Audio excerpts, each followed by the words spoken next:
Husker fans, Sam McKewon with the Omaha World-Herald, Big Red Today, and Omaha.com. Nebraska has a new athletic director, and it's the only Butkus Award winner in Husker football history. It's Trev Alberts.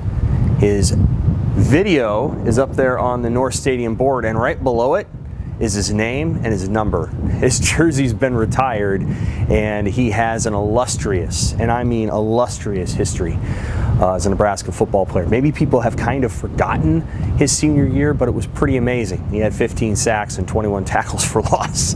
It was one of the greatest seasons in Husker football history, and now he's Nebraska's athletic director after 12 years as UNO's athletic director. Why now?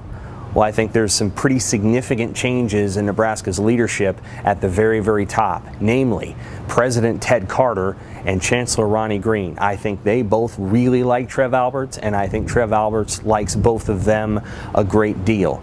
Carter was not the president in 2017 when Albert decided he did not want to pursue the job. There was a different president at that time, and I don't know that Alberts and that person necessarily saw eye to eye in the way that Carter and Alberts do now. He takes over an athletic department that, has some of the key coaching spots in place. Fred Hoiberg in basketball, Will Bolt in baseball. Both of them were here today. Scott Frost in football. He wasn't here because he's on vacation.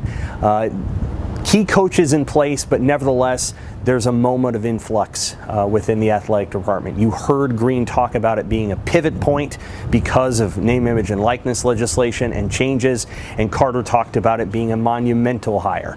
When Alberts got up, he was clearly emotional multiple times. Remember, this is where he played football, and it's the place that really changed his life. He was emotional about Coach Osborne, who was in the audience giving him advice at one point in his career to become an athletic administrator. He was emotional about his late mother, who was one of the biggest Husker fans out there. And he was emotional after he said, "I love this place," and he meant it. It was clear that he meant it.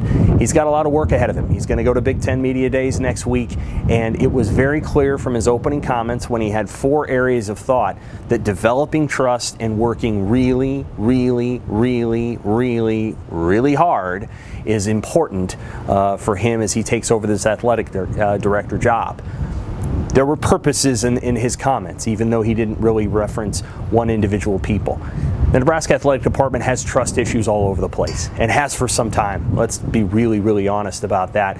It's been up and down and rocky since Osborne himself left the athletic director chair in December 31st, 2012. Since then, it hasn't really been the same. There's been coaches and ADs on different pages, coaches and ADs who didn't talk very much to each other, a coach who wanted this and an AD who didn't let him get it, a coach who was hired by an AD and then that AD left and then the culture was vulnerable. All of these other things, there's been all of these sort of slipshod, almost like tectonic plates, constantly moving and creating this sort of earthquake drama that's happened within the athletic department for a long time. There's been too much palace intrigue, and there was a lot of palace intrigue under Bill Moose, and there was a lot of palace intrigue under Sean Eichhorst, and I think part of Trev's job is to come in here and dial it from 11 down to 1, and to try to take that all the way down as quiet as possible and just get to work in winning games and developing student athletes. That was one of the things he talked about. I think the hard work piece is notable. Obviously, Bill Moose hired a lot of people. He was great with the media. He was great with us. I liked him a lot personally, but he was a guy that wasn't always around. He wasn't consistently in the department. He didn't necessarily go to very many games. When Trev Alberts made the comment today that he likes going to women's soccer shootouts, there's purpose in those comments. He understands that the job that he's taking here is to invest in every single person in that department. And when he talked about every single person being important, he wasn't kidding. I think that's where they want to go with the athletic department. Now, whether they get it done or not is a different question, and that'll take time to learn and develop. He had some of his family here today. Other parts of the family were busy in the military or with jobs. He had a number of the search committee people who were there. Former players who were part of it weren't there today, but coaches who were part of it were there, and Austin Allen, who was part of the search committee, was available. We'll have comments from him later. We'll have comments from Fred Hoiberg, who was there, Will Bolt. Obviously, Frost was not there today, but I'm sure we'll hear from him soon enough because he'll be in Indianapolis next week. Well, what happens now? Well, we're going to find out the financial details here soon enough on Alberts' contract. He leaves UNO. UNO is going to announce some sort of plan at 4 p.m. today. Alberts is going to meet with them, and you'll hear some sort of plan from UNO today. So there's things are moving fast because they only made this decision basically Tuesday night when they had a handshake deal. And so UNO is probably going to have an interim director. Maybe they'll look for a permanent director.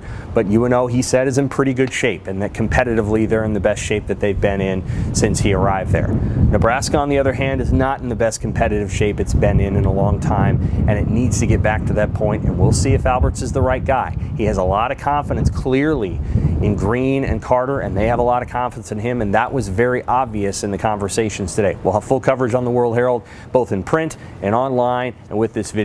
Thanks, Husker fans, for watching.